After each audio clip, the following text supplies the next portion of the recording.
నిబల్ గ్రామీణ మండలంలోని నాగ్నాయిపేట గ్రామంలో నిర్మాణంలో ఉన్న ఇందిరా మహిళా శక్తి భవన పనులను జిల్లా కలెక్టర్ అభిలాష్ అభినవ్ బుధవారం పరిశీలించారు. భవన నిర్మాణాన్ని వేగవంతంగా పూర్తి చేసి వినియోగంలోకి తీసుకురావాలని అధికారులను ఆదేశించారు. నిర్మాణ పనులను నాణ్యతపై ప్రత్యేక శ్రద్ధ వహించాలని సూచించారు. ఇక భవన నమూనా మ్యాప్లను పరిశీలించి అవసరమైన సవరణలపై సూచనలు చేశారు. భవన నిర్మాణం నాణ్యవంతంగా చేపట్టాలని, సమయానికి పూర్తి కావాలని ఆదేశించారు. సరిపడినంత మంది కూలీలను నియమించి పనులను వేగవంతం చేయాలని అన్నారు. వాహనాల పార్కింగ్కు ప్రత్యేక ప్రదేశం కేటాయించాలని అన్నారు. భవనం చుట్టూ హద్దులు, గుర్తులు ఏర్పాటు చేయాలని కలెక్టర్ సూచించారు.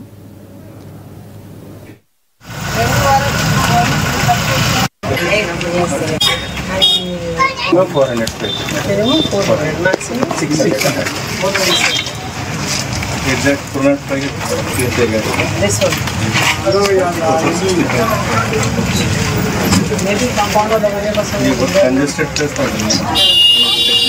technical but ये बड़ा दिखता है.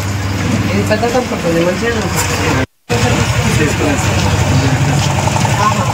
तो वो टिम्बर